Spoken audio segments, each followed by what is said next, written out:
Hi everyone. I'm not used to doing a video.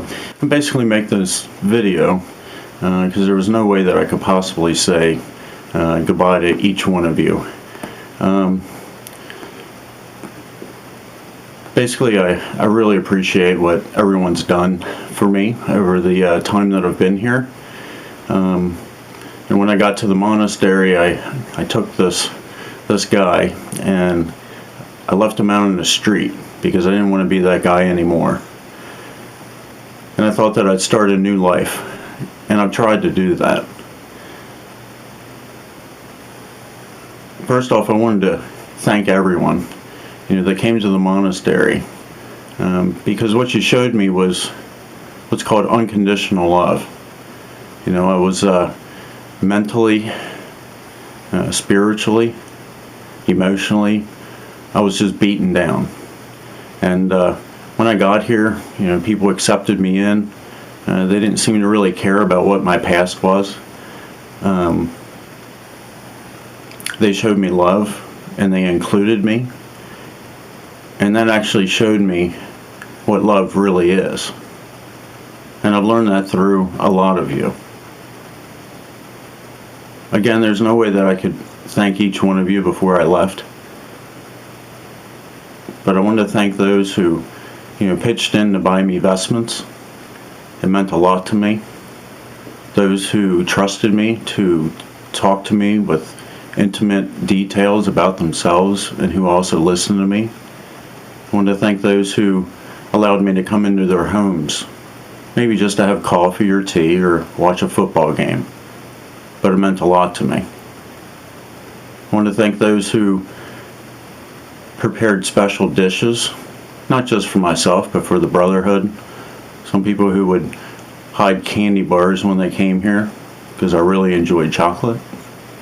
Those who actually took an interest in some of my interests for my secular life. One of which I really enjoyed.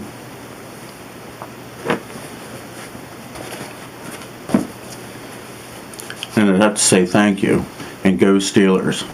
No matter what, Steelers is still the best team in the NFL.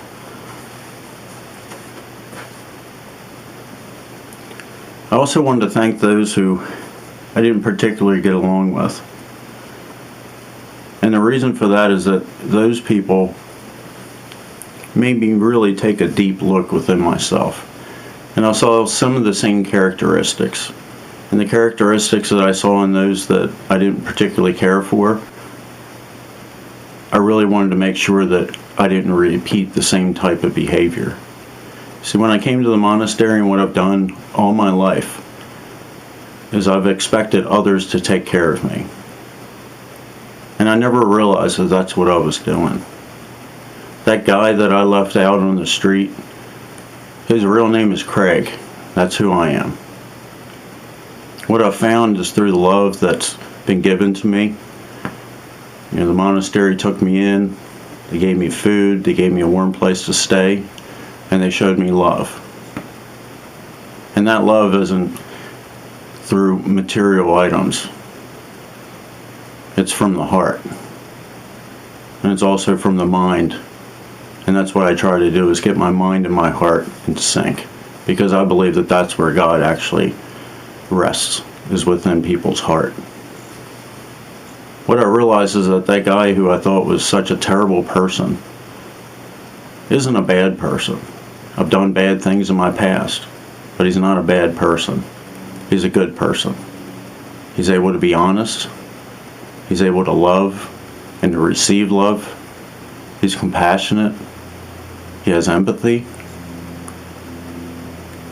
He has a lot of good qualities. I'm interested in finding out exactly who that man is. And right now I'm happy to be that man, which is more or less the first time in my life that I've actually felt that way.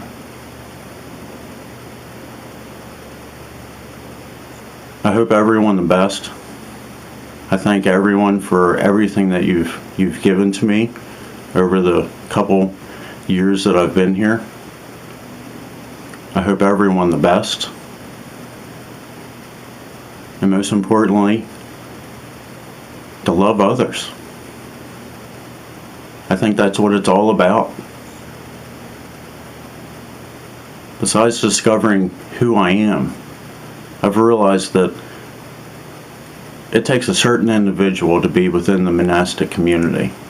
And I don't believe I'm that individual. I enjoy my freedom. I enjoy my independence. And I do believe that I can help others. I believe that's what God calls me to do. I also believe that He'll guide me as to where I'm supposed to go, even though I'm kind of unsure about that right now. Materially, I'm leaving the monastery with pretty much the same exact thing that I had when I got here. I don't really have a particular destination. I have gone back to the United States because it'll allow me to get some benefits and to start a new life. And I'm a little fearful. I've never actually stepped out into the world and stood on my own 2 feet and actually faced all the fears.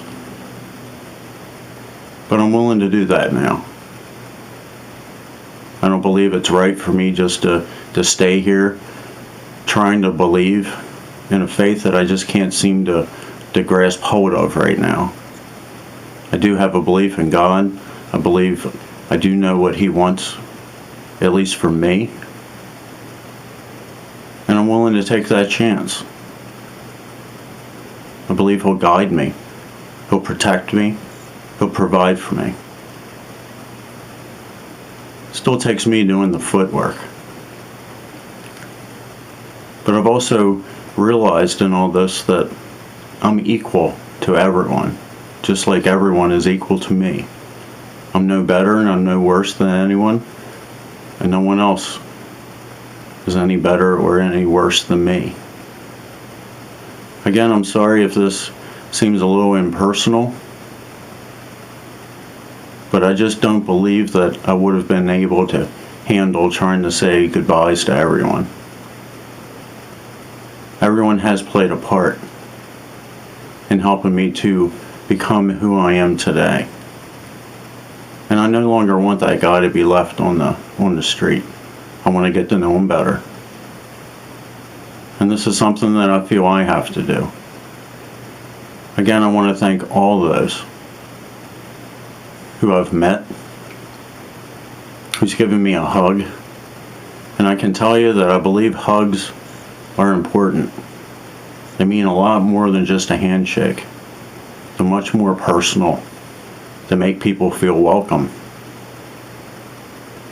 For people who are feeling sad, maybe depressed, a simple hug can go a long way.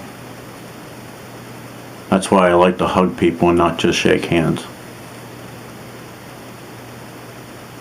Again, I just want to thank everyone, everything that you've done, not just for me, but for others.